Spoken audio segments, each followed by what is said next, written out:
Shalom, kita berjumpa kembali dalam program Rema, Restorasi melalui Alkitab. Keluarga besar Rema yang saya kasihi, kita bersyukur kepada Tuhan atas semua kebajikannya. Mari kita bersyukur bersama-sama. Bersyukur Tuhan untuk hari yang Tuhan beri, di mana kami boleh bersama-sama ya Tuhan, menikmati akan berkat dan kemurahan Tuhan, penyertaan Tuhan, dan perlindungan Tuhan, serta segala berkat-berkat Tuhan di sepanjang jalan kami di sepanjang hari ini. Hari-harinya Tuhan, yang penuh sukacita, penuh damai sejahtera, penuh dengan segala berkat dan kebaikan Tuhan. Dan senantiasa kami dinaungi dalam kasih karunia Tuhan bagaikan perisai. Firman-Mu menjadi kekuatan, ya firman-Mu lah Tuhan kami hidup di dalamnya, dan membawa kami mengenal Engkau dengan baik dan benar. Demi nama Yesus. Amin. Saudara-saudara yang saya kasihi, keluarga besar Rema, kali ini kita bersama-sama membahas masih di dalam kitab Kejadian. Kisah mengenai Yakub, saudara-saudara. Dan saya melihat pasal yang ke-30 dan 31 ini berkaitan. Ya. Nah, di dalam pasal yang ke-30 di bagian pertama adalah sepertinya itu menjadi pertarungan antara Lea dan Rahel, adik kakak ini, untuk memperoleh anak. Memang Lea, saudara-saudara, kemudian sudah melahirkan beberapa anak untuk Yakub, tetapi Rahel tidak memberi anak kepada Yakub. Namun kemudian saudara-saudara, Lea pun berhenti dan tidak lagi hamil. Dan apa yang terjadi? Lea memberikan budaknya kepada Yakub, dan anak yang lahir dari budak menjadi anak Yakub. Rahel tidak ingin ketinggalan tentunya. Dia terus bersaing dengan kakaknya itu, lalu memberikan juga budaknya kepada Yakub dan lahir anak-anak. Saudara-saudara, hal yang sama yang kita tahu pernah terjadi kepada Abraham, yaitu kakek moyang mereka. Ya, di mana saudara-saudara, ketika Sarah juga merasa tidak bisa memberi anak, dia memberikan budaknya yaitu Hagar, dan lahirlah Ismail. Namun kita melihat bahwa Allah, saudara-saudara, tidak tertarik kepada Ismail. Perjanjian yang sah adalah diberikan kepada Abraham dan Sarah, istrinya yang sah. Lalu kemudian ketika lahir Ishak, sesuai perjanjian Allah kepada Abraham, maka Ismail diusir dari tengah-tengah mereka. Nah, saudara, rupanya usaha manusia untuk selalu menolong Allah itu terjadi lagi dan terjadi lagi. Rahel dan Lea, saudara-saudara, melakukan usaha yang sama yang pernah dilakukan oleh Sarah. Dan apa yang terjadi, saudara-saudara, itu bukanlah berkat yang sesungguhnya dari Allah. Sampai terjadilah, saudara-saudara, di dalam pasal yang ke-30, ayat yang ke-22 berkata demikian. Lalu ingatlah Allah akan Rahel. Allah mendengarkan permohonannya, serta membuka kandungannya. Maka mengandunglah Rahel dan melahirkan seorang anak laki-laki. Berkatalah ia, Allah telah menghapuskan aibku. Maka ia menamai anak itu Yusuf, sambil berkata, mudah-mudahan Tuhan menambah seorang anak laki-laki lagi bagiku. Saudara-saudara, kita tahu dalam perjalanan seluruh anak-anak Israel atau anak-anak Yakub ini, saudara, bahwa yang pada akhirnya yang lahir Yusuf itulah yang benar-benar adalah berkat Allah. Allah mengingat Rahel, Allah membuka kandungan Rahel, lalu memberikan seorang anak. Dan dalam sejarah, saudara-saudara, baik dalam Alkitab maupun dalam sejarah Israel, saudara, tercatat. Bahkan kitab agama lain pun mencatat, saudara-saudara, bahwa Yusuf kemudianlah yang dipilih, dipakai oleh Tuhan untuk kemudian menyelamatkan dunia ini ketika terjadi kelaparan yang terbesar, walaupun melalui sebuah proses. Jadi Yusuf adalah anak yang sungguh-sungguh berkat dari Tuhan. Jadi kita melihat selalu usaha manusia dan berkat Tuhan. Usaha dari Tuhan adalah benar-benar berbeda, saudara-saudara. Yang datang dari Tuhan menjadi berkat dan memberkati banyak orang. Tetapi saudara-saudara, yang usaha manusia tidak seperti yang diharapkan sesungguhnya. Demikian juga dalam hal kerja, saudara-saudara. Yakub berusaha bekerja 7 tahun mendapat Rahel. Tau-taunya yang dia dapat cuma Lea. Dan dia kemudian harus bekerja menyelesaikan 7 tahun lagi untuk dapat Rahel. Dan akhirnya hasil kerja selama 14 tahun dia mendapatkan Rahel yang dia cintai itu, saudara-saudara. Nah, saudara yang saya kasihi, inilah usaha daripada Yakub untuk bisa mendapatkan, saudara. Nah, tetapi kemudian Laban, saudara-saudara, membuat sebuah perjanjian dengan dia ketika dia mau pergi dari rumah untuk memberikan upah kepada Yakub. Dan apa yang dilakukan? Bahwa kemudian mereka membuat sebuah kesepakatan bahwa yang bintik-bintik, yang coreng-coreng, atau yang hitam seluruhnya itu menjadi bagian Yakub. Dan tentunya Laban berpikir bahwa itu akan sangat menguntungkan dia. Karena apa? Oleh karena dia berpikir tidak mungkin setiap lahir itu semua yang lahir. Tetapi Allah punya cara yang terbaik. Dia memberi hikmat. Dia berbicara, saudara-saudara, kepada Yakub. Dia memberkati Yakub secara khusus kali ini, saudara-saudara. Dan Tuhan menampakkan kepada Yakub akan sebuah penglihatan dalam mimpi, dalam pasal 31. Dia berkata demikian. Ayat yang ke-7, tetapi ayahmu, maksudnya ayahnya Lea dan Rahel, yaitu Laban, telah berlaku curang kepadaku dan telah 10 kali mengubah upahku. Tetapi Allah tidak membiarkan dia berbuat jahat kepadaku. Apabila ia berkata yang berbintik-bintiklah akan menjadi upahmu, maka segala kambing domba itu beroleh anak yang berbintik-bintik. Dan apabila ia berkata yang bercoreng-corenglah akan menjadi upahmu, maka segala kambing domba itu beroleh anak yang bercoreng-coreng. Demikianlah Allah mengambil ternak ayahmu dan memberikannya kepadaku.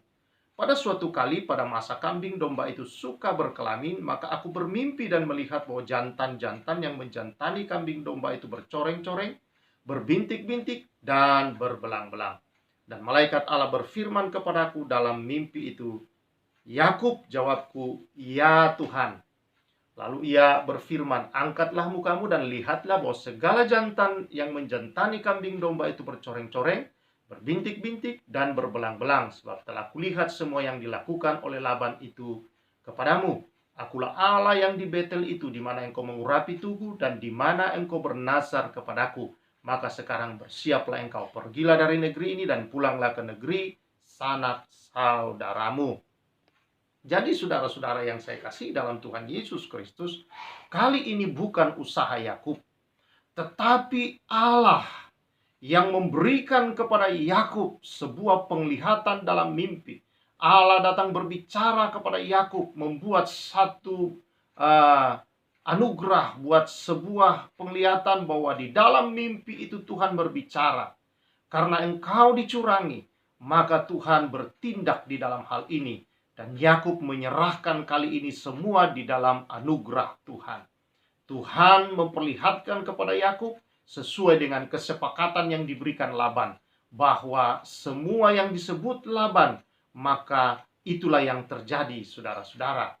Dan Tuhan berbicara dalam mimpi itu demikian, bahwa dialah Allah, ya Allah nenek moyangnya itu, yang telah menemui dia di Betel ketika dia mengurapi tugu, ketika dia menemui Tuhan, saudara-saudara, Tuhan menemui dia dalam pelariannya itu. Nah, saudara yang saya kasihi, inilah berkat Allah yang sesungguhnya terhadap Yakub. Dan 10 kali dikatakan, saudara-saudara, Laban mengubah upah itu. Laban terus mencurangi daripada Yakub. Dia curangi lagi, dia ubah lagi. Dia bilang bintik-bintik. Oke, Tuhan berbicara kepada Yakub bahwa bintik-bintik yang jadi. dia ubah lagi saudara-saudara, loreng-loreng, dia ubah lagi, belang-belang, dia ubah lagi. 10 kali dia mengubah. Allah yang berkarya di dalamnya. Dan Yakub semakin bertambah, diberkati dan bertambah kaya. Jadi saudara-saudara yang saya kasihi di dalam Tuhan Yesus, bukan usaha manusia untuk menjadi diberkati. Tetapi saudara-saudara, itu semata-mata adalah anugerah Allah dalam hidup ini. Memberkati umatnya adalah kehendak Allah. Memberkati umatnya adalah saudara-saudara hati Allah yang penuh kemurahan. Hati Allah saudara-saudara, Allah yang adalah Allah kemurahan itu. Allah adalah Allah sumber berkat. Dia adalah Bapa, artinya sumber saudara-saudara.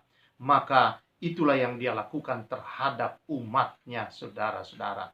Walaupun berkali-kali dicurangi, walaupun berkali-kali mau ditipu oleh pamannya Laban itu, Allah yang bertindak di dalamnya dan memberkati sesuai dengan perjanjian yang sudah diberikannya kepada Bapak Abraham dan sudah diberikan kepada Yakub juga melalui sebuah mimpi. Saudara, adalah penglihatan di dalam mimpi Tuhan bicara kepadanya bahwa dia diberkati oleh Tuhan dan tidak dibiarkan dicurangi, saudara-saudara. Karena itu saudara-saudara yang saya kasihi di dalam Tuhan Yesus Kristus, mari kita belajar bahwa usaha manusia tidak menambahkan apa-apa, bahwa pekerjaan Tuhanlah semata-mata. Memang ada yang dikerjakan oleh Yakub. Visi yang dia terima dari Tuhan itu saudara-saudara, yaitu berbinti-binti, loreng-loreng. Maka setiap kali hewan jantan itu datang menggauli yang hewan betina dan dia lihat itu adalah kambing atau domba yang kuat, maka dia mengambil dahan saudara-saudara. Dan dia membuat dahan itu berbentuk loreng-loreng atau bintik-bintik atau belang-belang, dan dia menaruh di depan mereka di dalam tempat makan. Dan ketika hewan-hewan itu berkelamin yang jantan yang kuat, maka dia menaruh lalu melihat itu dan jadi seperti itu. Jadi ini mengajar juga saudara-saudara bahwa untuk mendapatkan apa yang Tuhan sudah bicara ke dalam kehidupan kita, maka kita perlu dalam hidup ini memenuhi pikiran kita, memenuhi diri kita dengan iman percaya bahwa hal itu sudah kita lihat, sudah kita terima di depan kita, sudah kita dapatkan, dan inilah iman saudara-saudara. Bahwa kita sudah menerimanya, kita sudah mendapatkannya dengan melihat bukti nyata di depan. Yaitu dia melihat di depan kambing jantan atau domba jantan ini, melihat saudara-saudara sudah ada anaknya yang loreng-loreng, yang belang-belang, yang bintik-bintik atau dan sebagainya, sesuai dengan upah yang ditentukan oleh Laban. Maka sesuai dengan berkat yang sudah dinyatakan oleh Allah, kita terima dalam iman, kita melihatnya dengan mata iman kita, bahwa hal itu sudah menjadi bagian, sudah menjadi milik kita, sudah dicurahkan semua ke dalam hidup kita, maka itu menjadi bagian yang pasti. Maka tidaklah salah, ada hamba-hamba Tuhan, ada anak-anak Tuhan, saudara-saudara, menempelkan sebuah gambar dan terus menanamkan dalam imannya bahwa ini yang dia doakan sudah dia terima, sudah dia lihat, saudara-saudara. Dan hal itu menjadi kenyataan dalam kehidupan ini.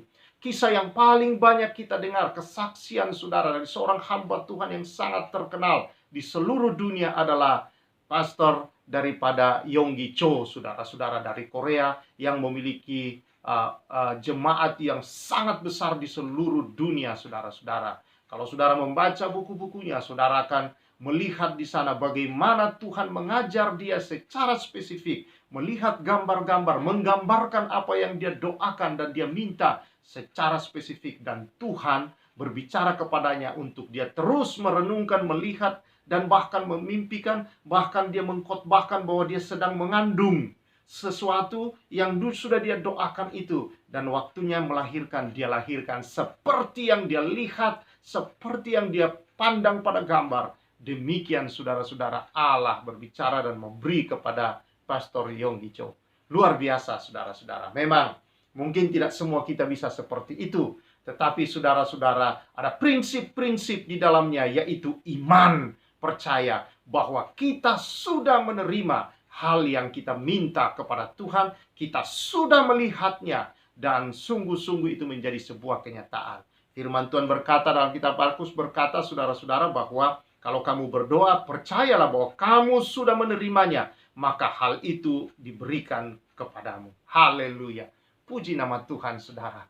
Tuhan mengajar kita yang luar biasa, bahwa jangan karena kita, saudara-saudara, usaha kita tidak menambahi apa-apa, tetapi berkat Tuhan sudah pasti dalam kehidupan. Karena itu bersabar, saudara. Kalau engkau dicurangi, kalau engkau merasa saudara-saudara tidak diperlakukan adil, kalau engkau mau bersandar penuh dalam kasih karunia dan percaya di dalam Tuhan, Tuhan tahu bagaimana sesungguhnya mendatangkan berkat yang besar dalam hidupmu, berkat yang berlimpah dalam hidupmu, saudara-saudara, di dalam Tuhan Yesus Kristus. Orang benar hidup oleh iman dan percaya, saudara-saudara, bahwa Tuhan memberkati hidupmu oleh iman sejauh yang kau percayai, yang kau yakini dalam imanmu akan berkat Tuhan, saudara-saudara, dan yang kau lihat di dalam seluruh keberadaanmu bahwa itu sudah ada, Tuhan memberikannya kepadamu.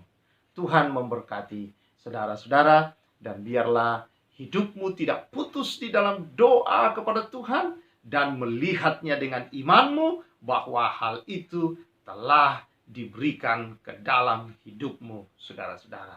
Supaya kita semakin yakin bahwa bukan kuat, bukan gagah kita, bukan usaha kita semata-mata bisa menambahkan sesuatu, tetapi itu hanya karena Allah di dalam Yesus Kristus.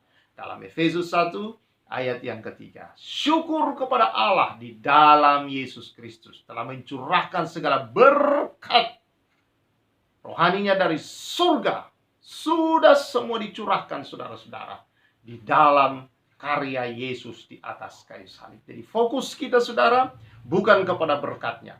Fokus kita adalah karya Kristus di salib yang sudah menyelesaikan, menyediakan semua itu bagi hidup kita.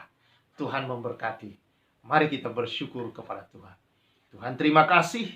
Biarlah kami belajar terus kepada firman-Mu, dan biarlah melalui firman iman kami dibangkitkan, ya Tuhan, untuk kami melihat dalam hidup ini bahwa bukan kekuatan dan kuasa kami, tapi karena Roh Tuhan. Bukan usaha kami, semata-mata adalah berkat kasih karunia Tuhan atas kehidupan ini. Terima kasih Tuhan. Biarlah iman umat-Mu semakin tumbuh dan melihat mujizat-mujizat-Mu, berkat-berkat-Mu dinyatakan demi nama Yesus. Berkat-Mu atas umat-Mu. Amin. Puji Tuhan, saudara. Jalan dalam iman dan percaya. Lihat dalam imanmu, engkau sudah terima, dan gambarkan secara visualisasikan, saudara, engkau melihat berkat Allah yang nyata dalam kehidupanmu semakin dicurahkan dan kau nikmati dalam seluruh perjalananmu. Dengan maksud untuk apa? Engkau bisa menjadi berkat bagi sesama. Tuhan memberkati. Saya sampaikan salam restorasi.